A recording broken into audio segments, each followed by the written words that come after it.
welcome back ngasi आलू पराठा से requested recipe ने अंगा अमखक ना सेम ओइना सेमबने सिदा मैदा तेंकोट अमा लौरेना अदुगा आटा सु तेंकोट अमा चप मानना हाइदि 50-50% अनि दुगी आटा ngata तो बिरसु याय को सिदा सुदाबगा खतंग हम जो हाफे 1/4 कुंबगी चांग दुगा थुम चमच मचा अमगा हापिरो दुगा घी खतंग अमगा हापिरसे सियाना मिक्स तो बिरो इसिंग हापट्रिङैदा दुगा इसिंग खरगा हापगा तोपिरो रिक्वेस्टेड रेसिपी खरसु लैरी अइना सेमबा ngamdadana ado keno tawbigano adum semakke khatang lockdown leibaga adagi thabak khara chinbaga pharak tai khatang aduna ingredient afang ba daina aingonda leiboi targa edum loi share torokke adi aina haiba recipe semakte na waro wiba tawbigano duga channel da anobo eradi subscribe tawbiramo mathangi videos kumba hapakpada dum update laknaba सिफुजना तो पिरसे पराठा गिदि यामना पेटलन बिगनो याम तोटप कांदा खतंग कंतक तोट पियो नत्रगदि अखोइना होरेन मनुंग stuffing हापगा मुक्तन तकप कांतु the अखोइना याम से हाइदि अखोइगी dough से याम पेटलगदि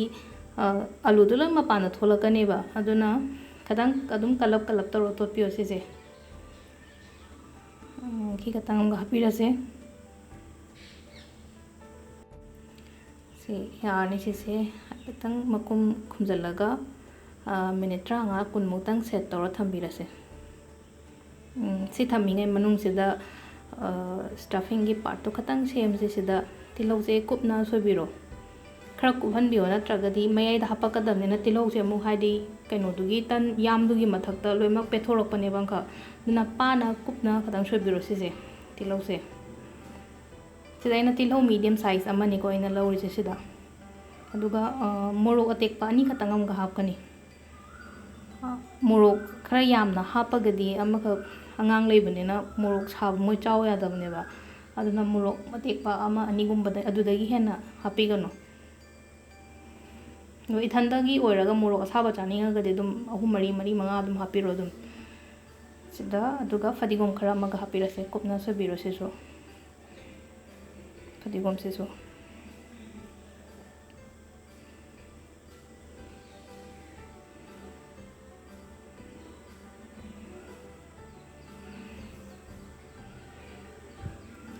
अदुम comments कुंबा अदुम इबिरो करी हैना अखंग अहैबो इतारगदि दुम सेमके comment पाबदा हरावे दुम हाइदि मैम यामना फजना दुम पॉजिटिव फीडबैक पिबिरपगी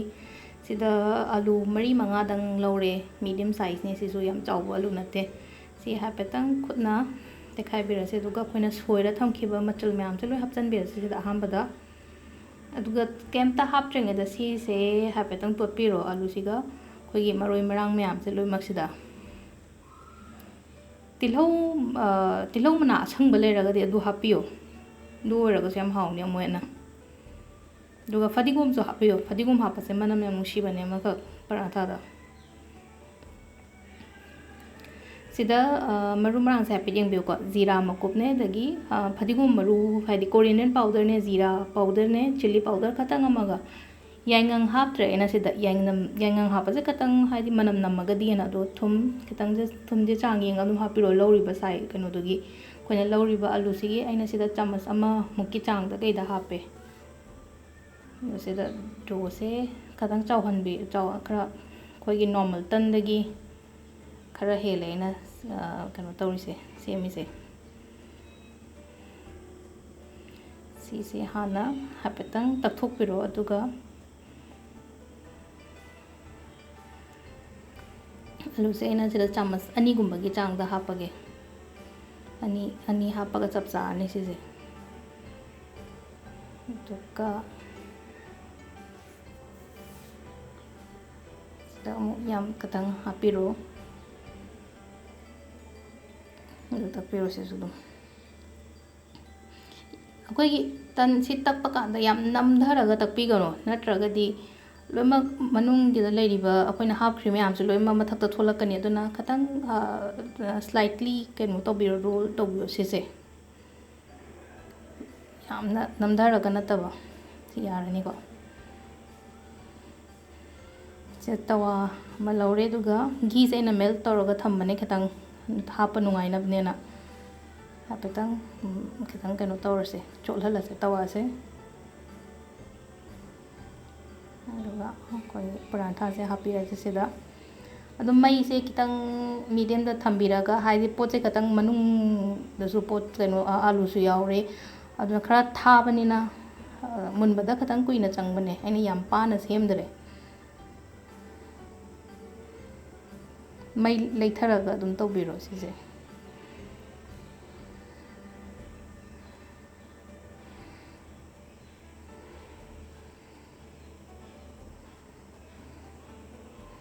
ꯑꯩꯈꯣꯏꯒꯤ ꯑꯇꯩ ꯑꯇꯩ ꯄꯔꯥꯊꯥꯒꯨꯝꯕꯁꯦ ꯑꯃꯈꯛ ꯑꯥꯂꯨ ꯄꯔꯥꯊꯥꯅ ꯑꯉꯥꯡꯅ ꯈ꯭ꯋꯥꯏꯗꯒꯤ ꯍꯦꯟꯅ ꯄꯥꯝꯅ ꯆꯥꯕꯅꯦ ꯁꯤꯁꯦ ꯑꯩꯈꯣꯏꯅ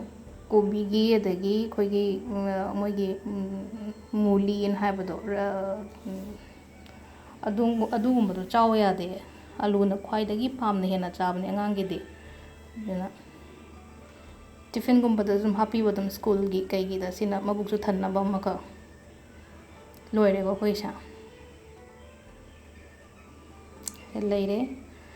ꯁꯤ ꯃꯃꯥꯡꯗ ꯑꯩꯅ ꯃꯦꯡꯒꯣ ꯄꯤꯀꯜ ꯁꯦꯝꯈꯤꯕꯗꯨꯅꯦ ꯑꯊꯨꯝꯕ